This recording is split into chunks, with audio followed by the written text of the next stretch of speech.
Se eu estiver sem um relacionamento hoje, estou doente? Como posso ajudar meu filho muito calado? Fala pessoal, meu nome é Thiago Fabres, professor aqui no Corpo Explica, e essa é a nossa série de perguntas e respostas, perguntas do dia a dia. O objetivo dessa série é esclarecer as suas dúvidas, sejam elas quais forem.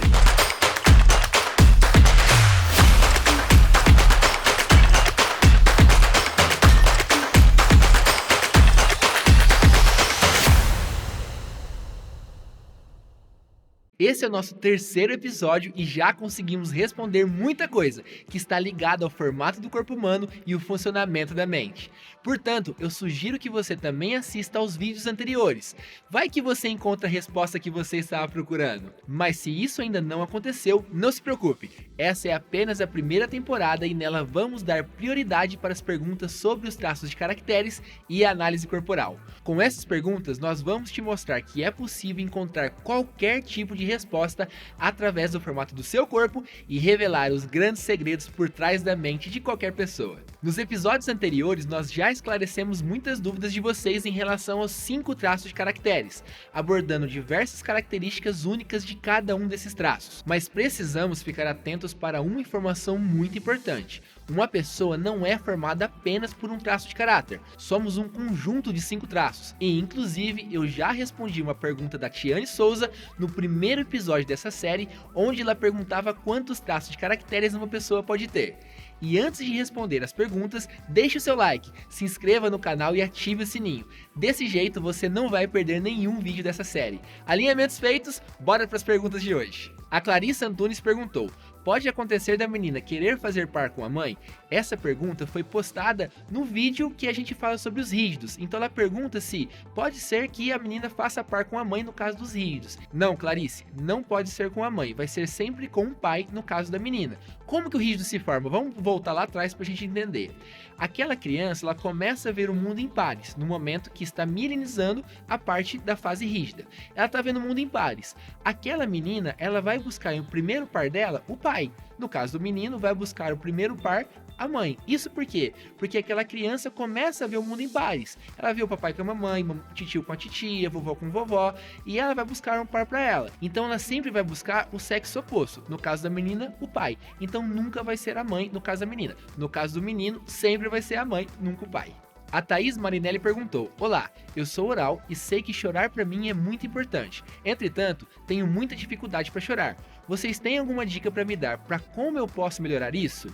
Obrigada. Sim, Thaís, vamos lá. O oral ele precisa encontrar um ambiente onde ele possa chorar sem se sentir mal por aquilo. Por quê? Muitas vezes, o que faz uma criança ter uma dificuldade de chorar e que acaba, quando adulto, fazer com que aquela pessoa, aquela mulher, aquele homem também tem dificuldade de chorar? Se ela sempre cresceu em ambientes onde ela não podia chorar, o que aquela criança aprende? Toda vez que eu chorar, eu tomo bronca. Se, por exemplo, o pai e a mãe falam assim: engole esse choro, você não pode chorar, chorar é fraca. O que aquela criança começa a aprender? Eu não posso chorar, porque chorar é fraca, porque eu preciso engolir o choro, porque isso aqui é ruim. E quando você leva isso para a fase adulta, isso ainda continua se manifestando dentro do seu inconsciente. Não posso chorar porque chorar é ruim, porque chorar é pessoa fraca e assim por diante. Só que o que você precisa fazer?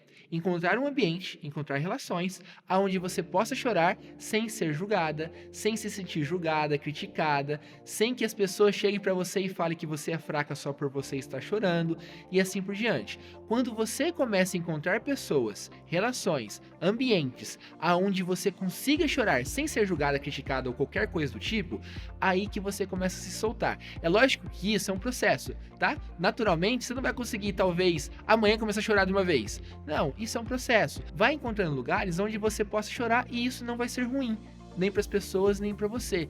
Com o tempo você vai conseguindo se soltar e isso vai fazer com que você consiga usar muito mais o recurso do oral e se sentir muito melhor sem colocar o seu oral na dor só porque você tem medo de chorar. A Camila Andrieta perguntou: como faço para descobrir qual o meu traço de caráter predominante? Camila, a gente tem bastante conteúdo aqui justamente para você conseguir entender aí através dos comportamentos, do formato do corpo e tudo mais, qual traço é o seu. Inclusive tem uma série que eu vou deixar aqui que a gente fala sobre os traços, chama Beabá dos Traços. E nessa série a gente fala cada um dos traços, como que ele é formado, da onde que ele é, qual que é o formato do corpo, qual o comportamento que ele tem, e isso vai te ajudar você identificar qual traço é mais predominante no seu, quando você começar a assistir e assimilar com a sua vida.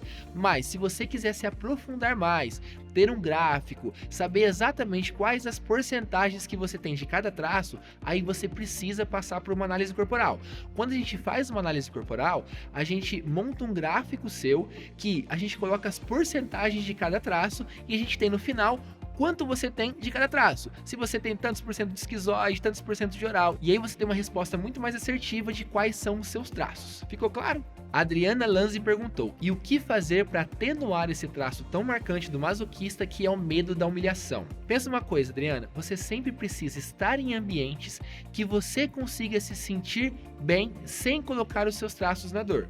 Se você está em um ambiente onde você se sinta humilhada, esse traço masoquista naquele lugar vai se sentir humilhado e vai se fechar e vai entrar na dor. Se você está em ambiente que favorece o seu traço, que você pode falar, conversar sem ser julgada, criticada ou humilhada, aquele lugar, aquele ambiente é um lugar onde você consegue colocar seu masoquista no recurso. Então fique muito atento ao ambiente que você vive, às relações que você tem. O medo da humilhação do masoquista sempre vai estar, assim como os outros medos nos outros traços. Só que se o masoquista tem esse medo da humilhação, não tem como eu tirar o medo dele, mas tem como eu saber lidar com ele. E qual é a melhor maneira de eu lidar com ele? Usando os meus recursos. Usando meus recursos de planejar, de executar as coisas devagar, de ser atento a detalhes, de planejar as coisas muito bem planejadas, ser muito fiéis às pessoas que estão próximas a mim. Os recursos foram criados justamente para evitar a dor. Quando você não usa seus recursos, você está desperdiçando um recurso que sua própria mente criou justamente para você fugir da dor.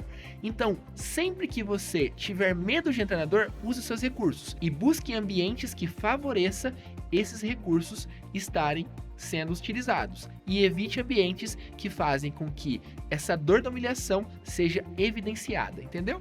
A Lucy Leonardi perguntou: onde fica a genética e hábitos alimentares nisso? E também a questão do corpo mudar com a gravidez, envelhecimento, academia. Como saber de fato o tipo de pessoa? É uma pergunta parecida com da Marília Cavalcante, que está lá no nosso primeiro episódio dessa série. Então vamos lá, Lucy. O que acontece? A genética, ela vem antes dos traços, mas os traços sobrepujam a genética. O que vem antes dos traços? A genética é cor do cabelo, tamanho do corpo, cor dos olhos, mas os traços é o que formam aquele formato específico. Se você pegar, por exemplo, dois gêmeos que foram separados na maternidade e se encontraram muito tempo depois, você vai ver que existe bastante diferença, apesar de você bater o olho e falar assim, nossa, eles são parecidos. Mas você vai ver que talvez um tem o queixo mais pontudo, o outro tem o queixo mais quadrado ou coisas assim. Por que acontece essa diferença? Porque eles foram criados e mirinizados de formas diferentes dentro daquela relação, daquele lugar onde ele cresceu. E a questão do corpo mudar com a gravidez.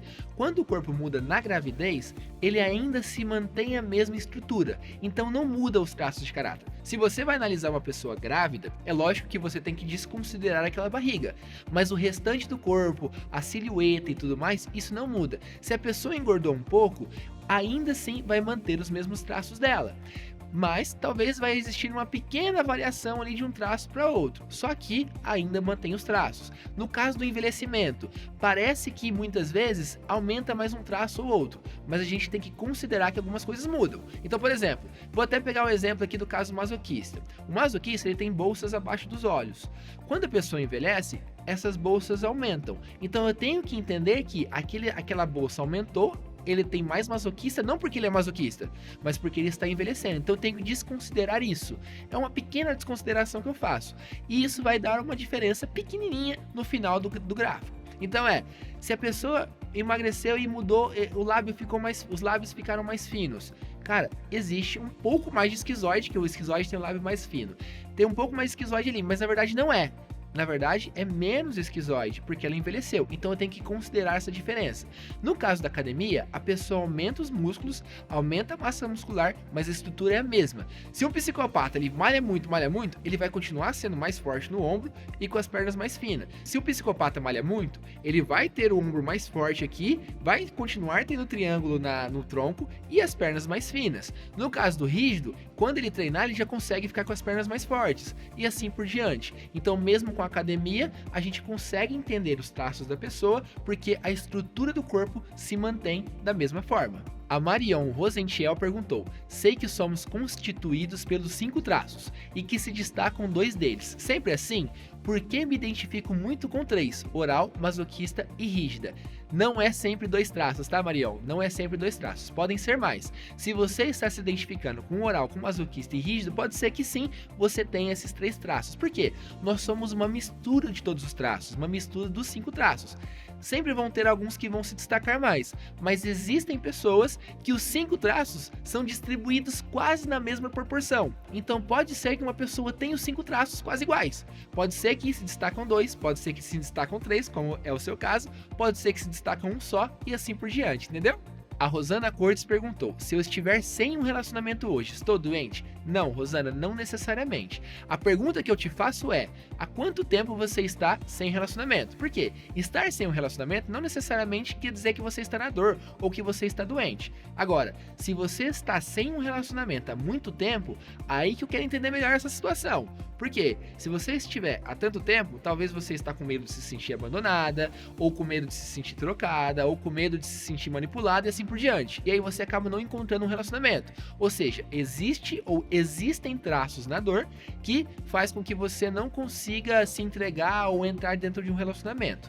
Agora, se for uma coisa pontual, se for uma coisa, acabei de terminar aqui, tô sem um relacionamento nesse momento, isso não significa que você está doente ou que você está na dor. Então é muito importante aqui você entender o motivo pelo qual você está sem relacionamento. A resposta para saber se você está doente ou não está nessa pergunta. A Adriana Rodrigues perguntou: como posso ajudar meu filho muito calado? Adriana, eu não sei quais são exatamente os traços do seu filho. Os traços que são mais calados, geralmente é o esquizoide e o masoquista, porque eles gostam mais da caverna. E se ele for isso, tá tudo bem ele ficar calado no momento dele. É até importante para ele isso. Importante ter os momentos de caverna. Importante ter um momento onde ele se desliga do mundo, se desconecta das coisas, no caso do esquizoide. Ou ele ter esses momentos de caverna fazendo coisas diferentes, executando coisas, mesmo que coisinhas pequenas que ele gosta de fazer, no caso do masoquista, e respeite esse espaço dele. Se ele tiver outros traços que gostam de aparecer, como o oral, o psicopata e o rígido, aí é importante entender o que está acontecendo, o que está fazendo com que ele fique com medo de aparecer. Se um oral tá com medo de aparecer, ele tá com medo, tanto medo de se sentir abandonado, que ele tá preferindo ficar quietinho na dele. Se é um psicopata que tá muito quieto, talvez ele tá tanto medo de se sentir manipulado e usado que ele tá ficando na dele. E no caso do rígido, ele tá com tanto medo de se sentir trocado, se não ser escolhido, que ele tá ficando na dele. Então é importante você entender isso. Por que ele tá ficando calado? Será que ele tá com medo de aparecer por medo de se sentir abandonado, manipulado, traído, trocado ou algo assim? Se for isso, ele precisa entender que ele não vai se sentir assim, ou você precisa demonstrar para ele que ele não vai sofrer essas dores caso ele apareça. Agora, se ele for esquizoide masoquista, tá tudo bem ele ficar calado, deixa ele lá que até faz bem para ele isso. A Sofia perguntou: é possível observar os traços em crianças ou eles só estão prontos para desenvolver esses traços no decorrer da adolescência? Amo os vídeos e lives de vocês. Primeiramente, muito obrigado, Sofia. Que bom saber que você ama nossos vídeos e nossas lives. Mas respondendo sua pergunta, é possível sim a partir dos 6, 7 anos de idade, que é quando finaliza a mielinização do sistema nervoso daquela criança. Todos os 5 traços de caracteres passa e acaba até mais ou menos 5, 6 anos e pouquinho de idade. Depois disso, está formado o corpo daquela criança e a gente já consegue identificar. Antes disso, não. A mielinização ainda não terminou, então não dá para saber exatamente. Mas depois disso, sim. Aí você consegue ver totalmente os traços daquela criança. Não precisa esperar a adolescência chegar. Ali por volta dos 7 anos, 8 anos, já é possível entender e ver. Muito bem, pessoal. A pergunta da Sofia fecha com chave de ouro o nosso 3º episódio da série Perguntas do Dia a Dia.